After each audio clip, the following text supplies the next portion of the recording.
the fight already set for UFC 189 and International Fight Week. That has to feel pretty huge for you to have that type of stage. Yeah, it's absolutely phenomenal. It's exactly what I set out to do, and now here we are. July 11th, the belt will be clicked around my waist. But are you at all upset that it won't be happening in the stadium that had been talked about for so long? You know, I feel the stadium will still happen. It's there. Though a few issues came up, a small few issues with the curfew. It would have eliminated the pay-per-views, the American pay-per-view market. So if you factor in the fact that it's a 90,000-seater stadium and then the size of the gate, but then you factor in a smaller gate in Las Vegas, but with the pay-per-view buzz, it's bigger business in Las Vegas, and they cut me in on the sweet pay-per-view. So the stadium will have to wait. Well, your fans certainly don't ever have a problem coming over here to see you. And that's another thing. How can I complain? You know, this is that Vegas fight feel, that fight week feel. When the Irish descended on the fight capital last time for the Poirier fight, it was something to behold. And now we're coming back in search of gold now. You know what I mean? So it's gonna be something special. So I cannot complain. It's a dream come true for me. You're one of those athletes who seems to want to control not just his image but also his money. Can you talk a little bit about that? Yeah, you know, I feel you should be in control of your own finances. You should be. I don't have a manager. I have people. I have agents and people who work for me. But I am in control of everything that goes on in my life, inside and outside. And that's the way I feel it should be. If I look at other athletes from maybe boxing or something like that, you know, or even in MMA, they let people take advantage and take control of their situation. Nobody takes control of my situation except me. I am in control inside the octagon and outside the octagon. What do you contribute this very, very strong confidence to? Is there something in your childhood, in your past? Where do you get this extreme confidence? I don't know. I'm just being myself. You know what I mean? Just from looking around and from knowing myself and not know yourself to know others, as Bruce Lee said. I feel that rings true, and I know myself, and I don't know. I am a confident man. She mentions the money, but I remember you said something along the lines of you like to spend all of your purse from your last fight just to keep yourself hungry. How much of the last fight card, the payout, have you indulged in so far? Well, I actually haven't had time to even stop and think, and I think I'm kind of liking that. Just keep the train rolling, keep going, and keep focusing. Straight back into the gym. I think I'm grown up a little bit, but don't get me wrong. I still it's getting harder to spend it. Let's just say that. There were initial reports that the fight was going to happen in May. With all the momentum you've had, are you at all frustrated having to wait all the way until July? I mean, when they rang me and told me that it wasn't going to be May 23rd, I mean, it's longer. I would rather I like to be kept active. But July 11th is the bigger date, International Fight Week. It has the international appeal. So you put the big dog on the big date. So that's what they done. July 11th it is, and I'm planning on competing in a jiu-jitsu tournament which is in Rome in April, early April. So that'll be a nice little break and continue training, and it'll be good to keep active in another sport. Conor, you're the face of the Irish MMA, obviously, but that also comes at a price. It seems the UFC are a bit apprehensive about returning to Ireland without you. How do you feel about that? That maybe they won't hold another event there? I tell you what, that's an interesting one, right? I have the stadium locked down. You bring me back and we can do the stadium 5 times over. But we've got many athletes coming up, you know, Paddy Houlihan, and you know, many guys representing our nation that are on the way up. Like I could easily see, and the fan base in Ireland. Let's talk about the fan base in Ireland. We have a serious fan base for the sport in Ireland, not just for me. A lot of people know me and don't know the sport yet, but it's crossing over. But even before that, there's a serious fan base. You go back to UFC 93 when they first came to Dublin, it sold out, and there was no one on the card. No one even knew about it, but there was still that cult following. Let's talk about yesterday at the Q&A. There was the amount of Irish people here for this event alone.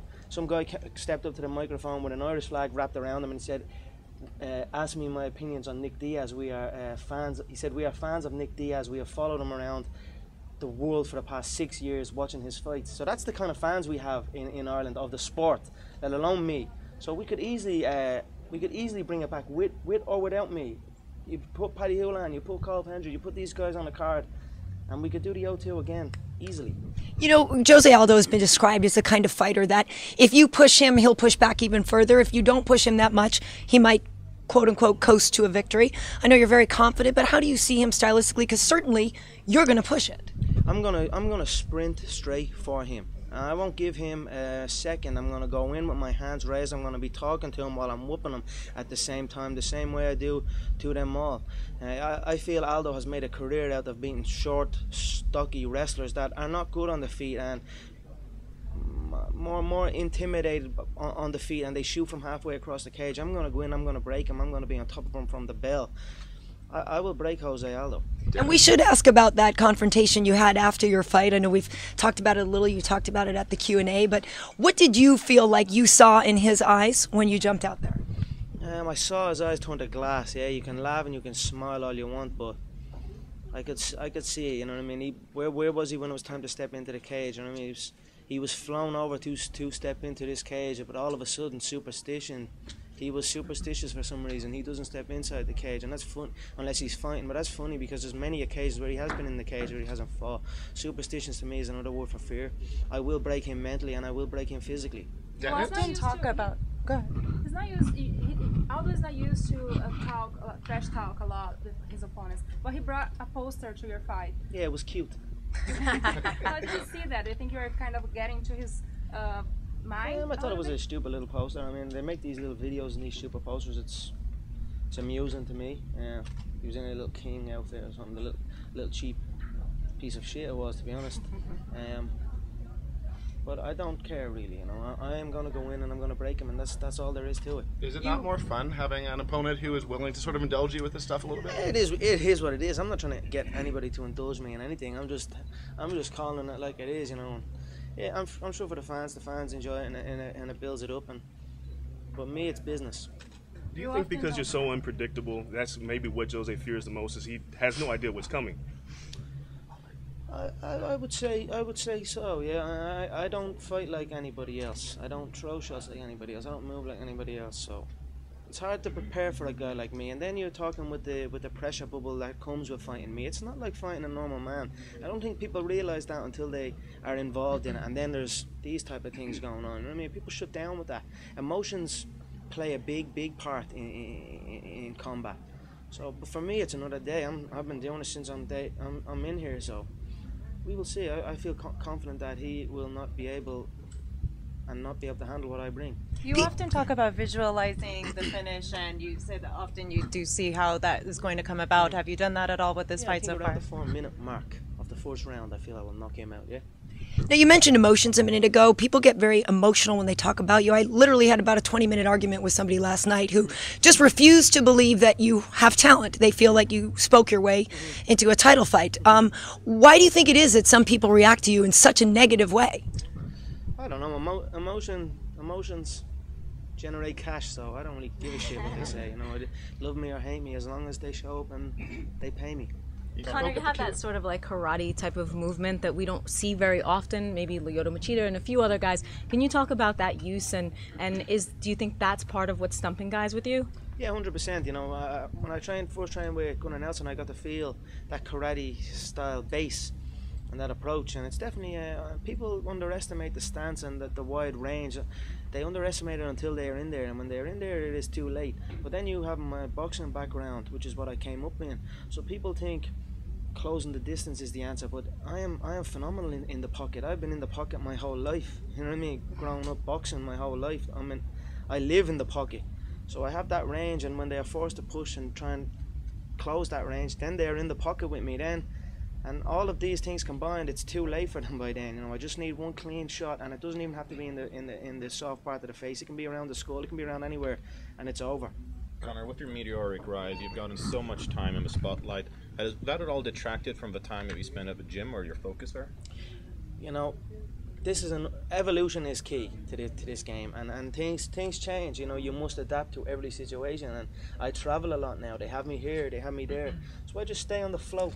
I don't even ask the time anymore, because I'm in a different time zone every week. It feels like, so I just go where I am there, and I train wherever I am. You know what I mean? Today I was training in the suite in the hotel. I got a great workout in, full body workout. You know, body weight exercises are phenomenal. I always like to do them animal style movements. So I get my training in wherever I am. I stay in shape. I stay on my diet, and my flexibility is getting better every time. I continue to grow. Now we have this, what, I think it's 5 months to the fight. So the guy that fought Poirier to the guy that fought Siva was much more evolved, much more aware of the frame of movement. I can only imagine what stage I'm going to be at come July. Conor, you mentioned that 155 might be in your future. How do you see a fight with Anthony Pettis going, you think? Yeah, I think it'll be a great fight. You know, definitely 155 is in my future. Anthony is phenomenal on the feet. He's got good jiu-jitsu. I feel it'll be a great fight. It's definitely a fight I have my eyes on. Guys, last question. A lot of people criticize your rise, saying that you haven't fought a wrestler and therefore this contender spot isn't technically deserved until you've done that. What are your thoughts on that? Yeah, I love questions. I love that the fans have these type of questions, the wrestler question. When I dispatch Jose and wrap up my belt, then we can go and answer the wrestler question, even though it's a myth in my eyes, you know. But if it's a question the fans want answered, if they're going to pay for the pay-per-views, they're going to show up and see the American wrestler take me down, well then, let's do it. You know, Bruce Lee was known to keep a notebook of body mechanics. You know, studying the body mechanics of movement. Do you keep a notebook yourself? Yeah, I keep a note of what my training has been. Like, you know, when you find yourself in a situation in the gym or something or somewhere, and you weren't happy with that movement or that reaction or that situation, it literally sticks in my head, these things do. So I write it down, and I write what I feel I should have done, what route I should have taken, and then next day in training or the following couple of days in training, when you find yourself in a situation like that again, and you're there jotting down what way you should take, what route you should take, and then you take that route and it is successful, I'm almost having a celebration in my head that I got it, you know. And so that's something that I do. Yeah. Is it something you ever publish in the future? I mean, are you keeping them where you could? I mean, if people are interested, if the money is there. No, yeah, who knows? I keep them. They're on my computer. I mean, everyone studies that. Yeah. I don't think, you know, another thing, I don't think people would understand what way I'm writing it either. You know, I'm writing my own crazy shit. You know what I mean? In my own head. It would probably look like nothing. It would probably look like scribbles to most people. Guys, but it's here for me. me. Have to wrap this up. Sorry. All right. All right. Thanks so much, guys. I appreciate it.